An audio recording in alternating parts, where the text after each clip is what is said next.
Bonjour à toutes et à tous. Regardons ensemble comment se configurent les planètes sur la semaine du 18 au 24 décembre 2023.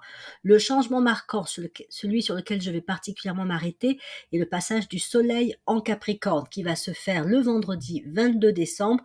Donc je vous avoue que je squeeze un petit peu tout le début de la semaine, mais je pense que ma vidéo de la semaine dernière reste valable par rapport à ce que j'ai pu y proposer. C'est-à-dire qu'on termine le mois du Sagittaire et donc le programme, les propositions que j'avais faites, notamment sur la question du bonheur, me semblent encore valables jusqu'à jeudi, voire vendredi de la semaine qui vient. Donc, arrêtons-nous plus spécifiquement sur ce qui va changer dans cette semaine. Les deux points marquants, c'est comme je vous disais tout d'abord, le passage du Soleil le vendredi 22 décembre du Sagittaire au Capricorne, et tandis que Mercure rétrograde, il va revenir en Sagittaire et ça, ce sera le 23 décembre. Donc voilà, c'est les deux grands mouvements, les deux grands changements prévus pour la semaine. Ça crée quand même un changement sur le plan énergétique et donc sur le plan de l'ambiance qui peut être assez marquant puisque le Soleil en Capricorne va amener une énergie très terrienne et c'est doublement important non seulement parce que la terre va suivre le feu, mais également parce qu'on arrive à la fin de l'année. Il y a toute une symbolique qui est associée au Capricorne et que j'ai eu envie de mettre en avant dans cette vidéo, qui me semble particulièrement intéressante, dont il me semble particulièrement intéressant d'avoir conscience, voire d'accompagner. Il s'agit en fait tout simplement de réaliser un bilan de l'année qui touche donc à sa fin. Donc là, nous sommes en 2023, c'est pour tout un chacun la fin de cette année. Il ne reste plus que quelques jours avant de passer en 2024.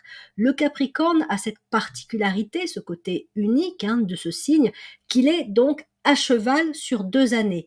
Il commence dans une année qui se termine et il initie la nouvelle année. Là, quand on rentre donc dans le début du mois du Capricorne, on est dans le premier décan et ce premier décan est gouverné par Saturne. Saturne, dans l'astrologie que je pratique, l'astrologie ésotérique, Alice Bailey, etc., c'est la planète du karma. C'est la planète qui amène à devoir, si je puis dire, se confronter à ses bagages karmiques, son propre karma, non seulement afin de le régler, mais également d'en faire une force, parce que le karma peut sembler quelque chose parfois de compliqué, de difficile. Il y a une richesse aussi. On parle en fait de dharma et de karma. Bon, je ne rentrerai pas dans le détail, ce sont des sujets riches, complexes, mais hyper intéressants à connaître. Le dharma, on pourrait le simplifier en disant que c'est le karma positif, c'est tout ce que j'ai bien réalisé, accompli dans mes incarnations précédentes et qui me servent de point de support, d'atout, peut-être aussi de facilité par rapport à cette vie présente. C'est aussi les personnes que l'on va retrouver et qui nous amènent et auxquelles on peut amener des choses positives. Et le karma, c'est plus l'aspect, on va dire, d'inadéquation avec les lois spirituelles et comment effectivement on peut avoir des choses à rééquilibrer, à rectifier, à corriger parce que, façon de dire les choses simplement, on ne s'est pas bien comporté dans nos vies antérieure, pardon, mais aussi dans la vie intérieure, puisque c'est en rapport avec notre alignement interne quelque part. Et donc, lorsqu'on arrive comme ça à la fin de l'année, on pourrait dire que quelque part, on récolte notre karma annuel. Et en même temps, on s'en rend pas forcément compte, ça peut être vraiment intéressant justement d'essayer de le voir, quel a pu être le karma auquel j'ai pu être confrontée pendant cette année, qu'est-ce que j'ai pu, là où ce karma et ce dharma, par rapport auquel j'ai pu progresser, ce que j'ai pu comprendre, ce que j'ai pu dénouer, ce que j'ai pu régler. Donc, ma proposition pour cette semaine, mais surtout à partir du vendredi 22 décembre, et ça va continuer, c'est clair, sur la semaine d'après, c'est de prendre le temps de faire le bilan de l'année.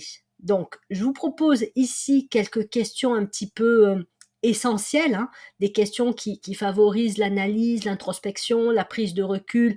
On est aussi sur des qualités vraiment très capricorniennes. Le Capricorne, il est dans la lucidité, il est dans je construis, mais aussi je dois détruire pour pouvoir mieux reconstruire. Donc le Capricorne, il a aussi justement à apprendre à se détacher ou à ou à accepter de laisser aller ce qui n'a plus lieu d'être. Et c'est ça la fin d'une année. La fin d'une année, c'est je garde le meilleur, je fais la synthèse, le bilan de là où j'ai pu progresser. Ça amène le développement de la sagesse. Le Capricorne est intimement relié à la sagesse.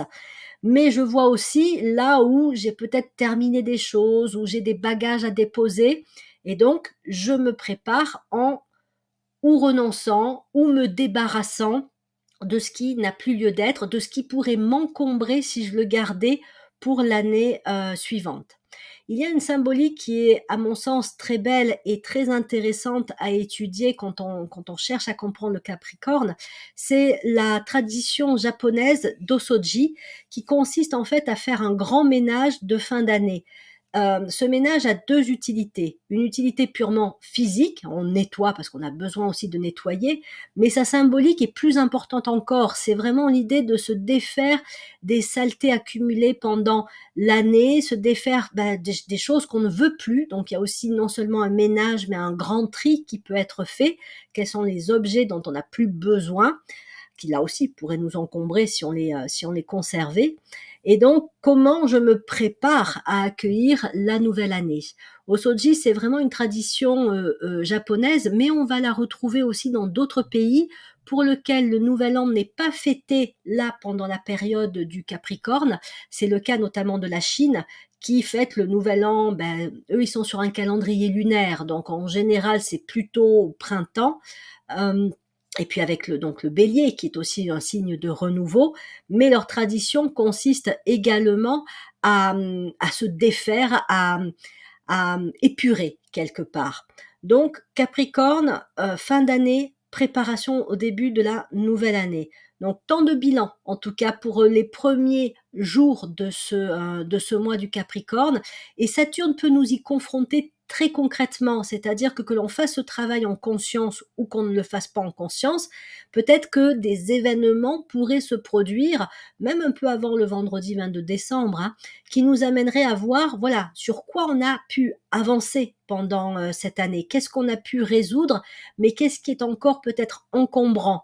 Il y a peut-être des choses qu'on n'a pas encore complètement terminées, et c'est vraiment le moment de le faire. Voilà, pour moi, c'est le moment où on doit se dire, bon là, s'il y a encore des trucs à régler, c'est le moment de le faire avant de commencer la nouvelle année pour éviter de se trimballer encore ces trucs-là.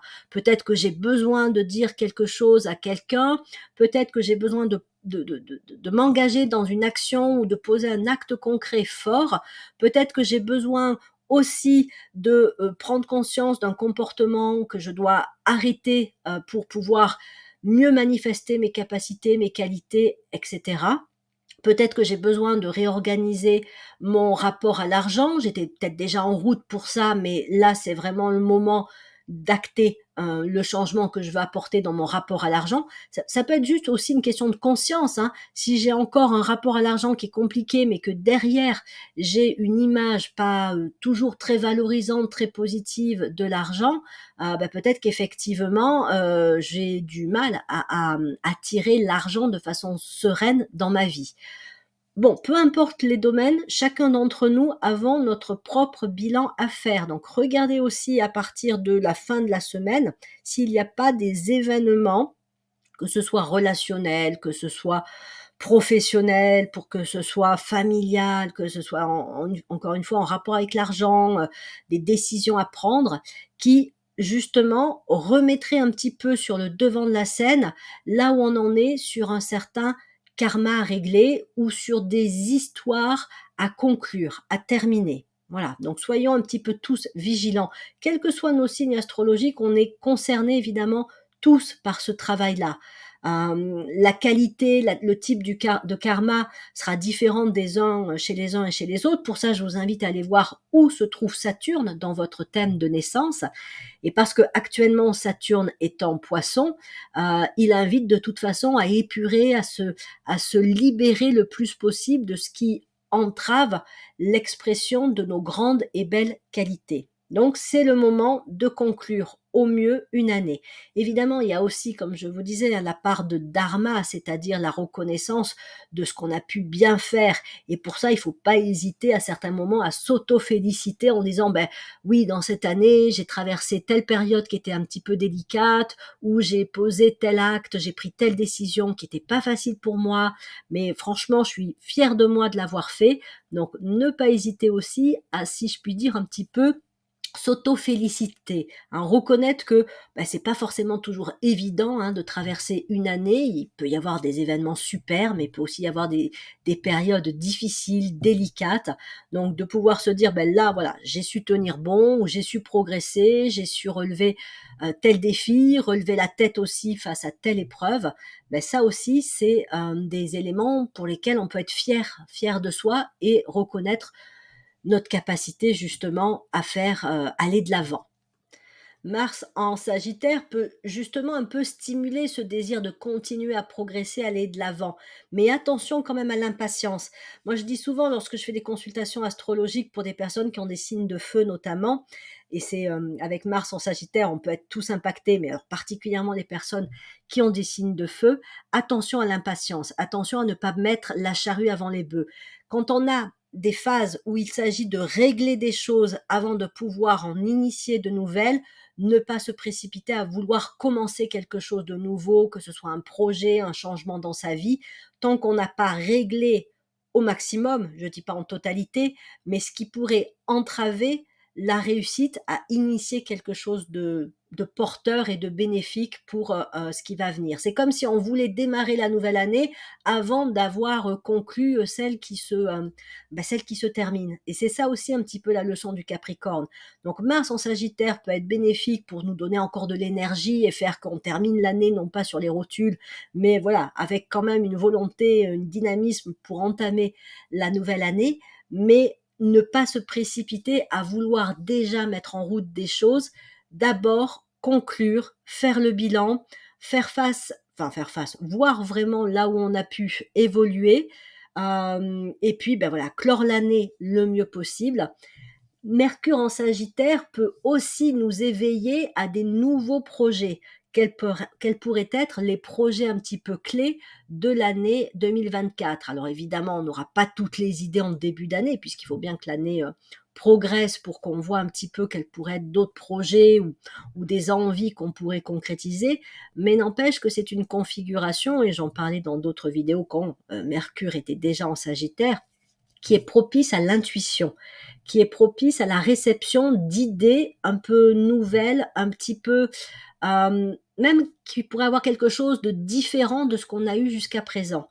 Donc c'est intéressant d'être réceptif à ces idées-là, mais c'est toujours pareil, si on n'a pas suffisamment fait la place, décanté, qu'on ne sait pas, entre guillemets, nettoyé, si on reçoit des nouvelles idées, soit elles n'auront pas forcément la place pour être bien reçues, soit elles vont être parasitées, entachées parce qu'on n'a pas fini de régler. Donc, prenons encore une fois bien le temps de voir ce qui est à conclure. Physiquement, symboliquement, faisons du vide, nettoyons, voyons ce dont on n'a plus besoin. Je vous invite aussi, pour ceux qui y sont sensibles, peut-être à faire certains rituels de nettoyage de la maison avec peut-être soit des pierres, soit de la sauge, ou ce qui pour vous vous parle le plus.